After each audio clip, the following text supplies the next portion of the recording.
Ya, selamat pagi Bapak Ibu, pengunjung Puskesmas Dayu yang sedang menunggu antrian poli ataupun antrian dari loket. Di sini kami ada kegiatan yang namanya Pos Ayu atau Podcast Sehat Puskesmas Dayu. Nah, ini merupakan kegiatan penyuluhan di dalam gedung dengan sasaran Bapak Ibu yang sedang menunggu antrian poli. Nah, Pos Ayu ini merupakan kegiatan rutin yang dilakukan setiap bulan dengan tema yang berbeda setiap bulannya. Nah, untuk bulan ini kami akan menyampaikan tentang apa itu demam berdarah. Nah, mungkin banyak kasus demam berdarah akhir-akhir ini, jadi mungkin kita perlu membahasnya lebih lanjut.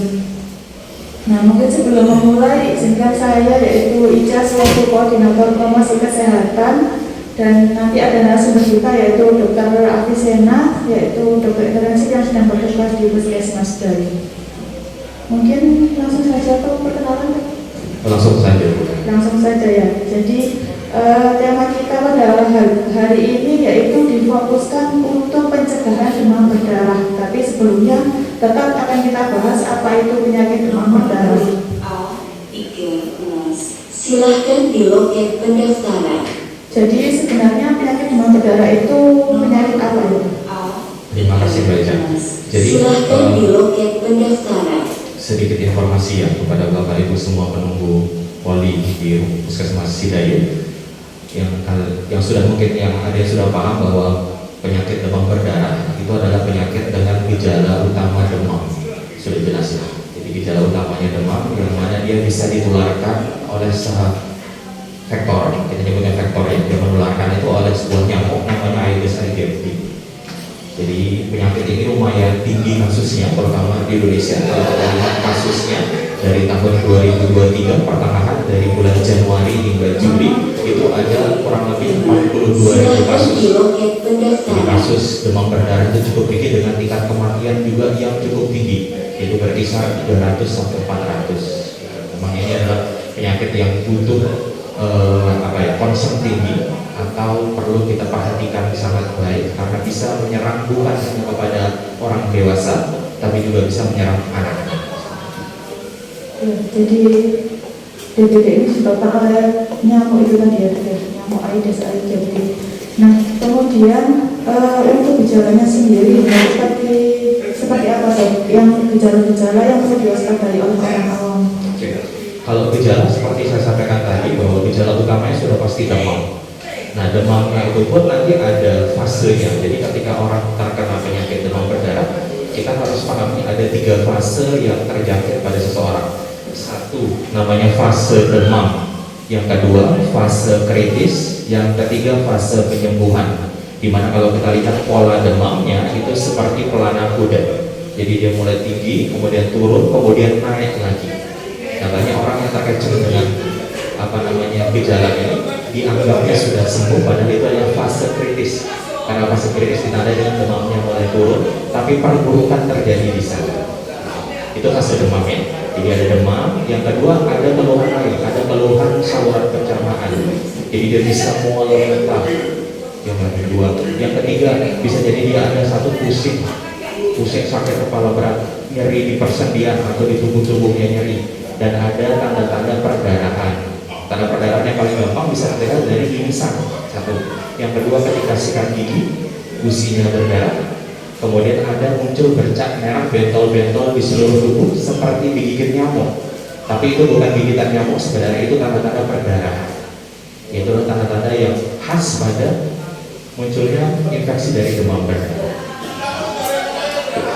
Ya, berarti pada siklus pelana kuda tadi yang harus diwaspadai ya, karena itu kayaknya demamnya turun tapi trombositnya juga semakin turun. Betul, jadi memang di fase demam itu kan berkisar dari hari pertama sampai ketiga.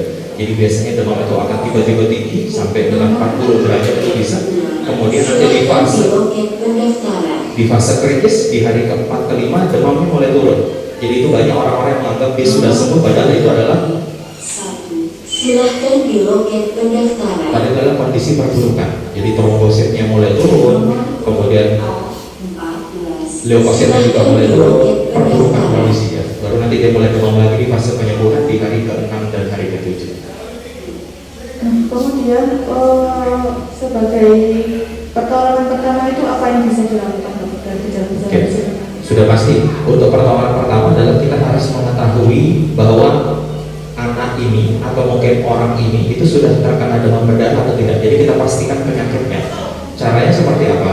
Kita lihat gejala-gejala yang saya sampaikan tadi. Kalau ada gejala-gejala seperti dia demam yang bertahan 3 hari ya, itu sudah disarankan untuk periksa darah atau periksa lab.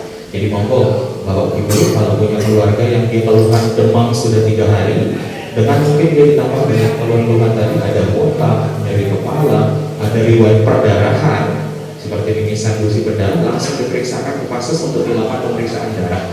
Jadi yang kita bisa lihat itu ada HB atau hemoglobin, ada leukosit, ada juga trombosit. Biasanya kalau demam berdarah trombositnya tidak akan turun. Mungkin untuk jenengan-jenengan yang sudah pernah mengalami atau ada keluarga yang mengalami itu, biasa trombositnya akan rendah, itu khasnya. Ditambah dengan leukosit juga yang rendah. Jadi ketika dua tadi itu rendah, pasti ini akan mengarah ke demam berdarah. Jadi kalau ke puskesmas itu juga kadang perlu disarankan untuk lab darah juga. Sudah pasti kita akan sarankan di hari ketiga demam untuk cek. Kemudian setelah kita mengetahui penyakitnya, lalu apa yang bisa kita lakukan untuk mencegah penyakit demam berdarah itu? Oke, kalau untuk pencegahan sudah pasti ada banyak cara.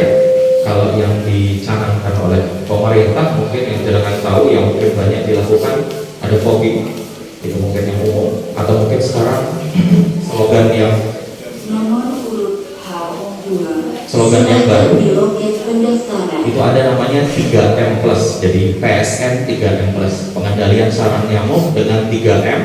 Mungkin banyak yang sudah tahu karena banyak di iklan juga.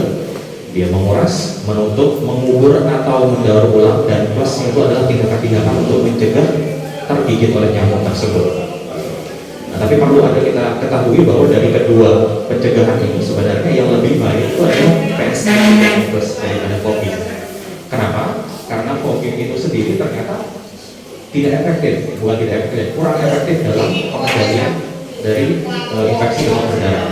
Jadi yang hanya bisa dibunuh oleh tindakan fogging itu hanya nyamuk dewasa.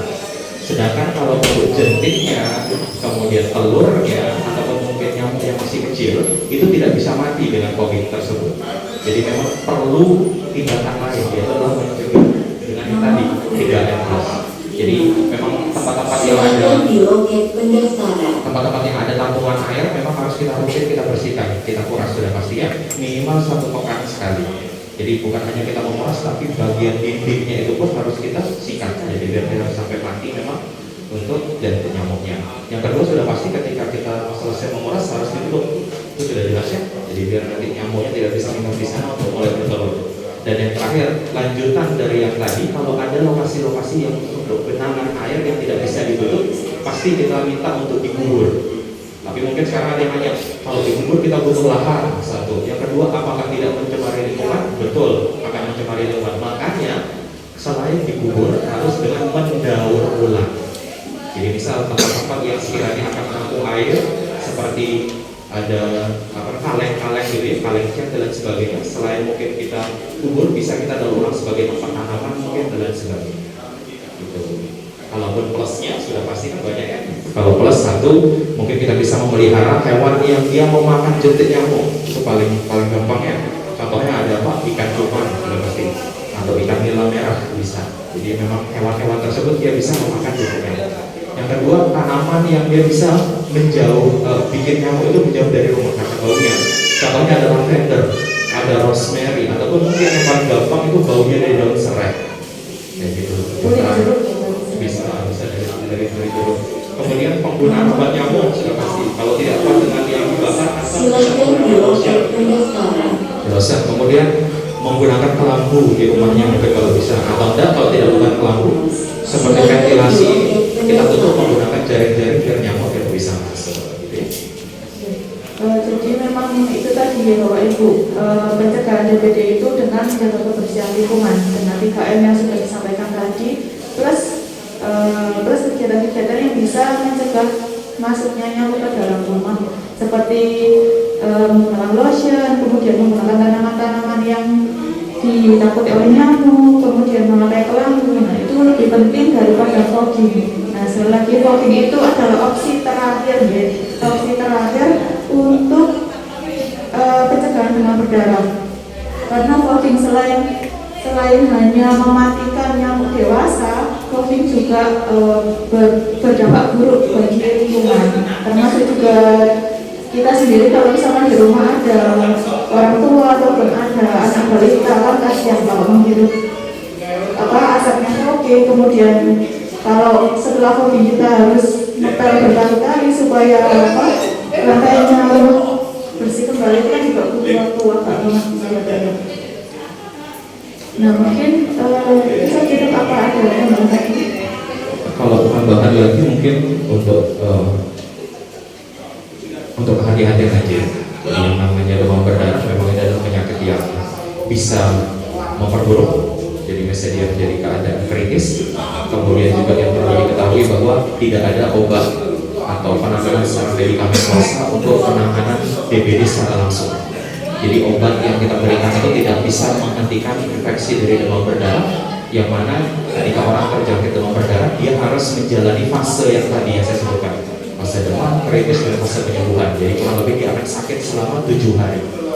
Makanya yang perlu jangan pahami, ketika dia sudah sakit, yang kita bisa berikan hanya pengobatan untuk suportif. Jadi suportif itu adalah keluhannya yang kita obatin, seperti mungkin dia panas dan sebagainya, dan kita berikan terapi cairan untuk mencegah perburukan penyakit.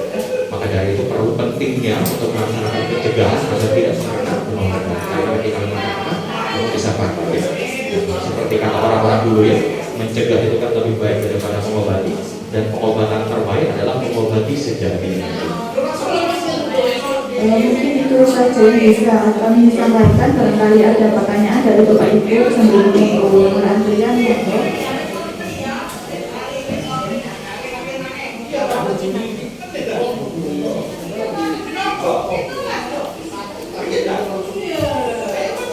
Nomor urut A7, silahkan dimulai pendaftaran.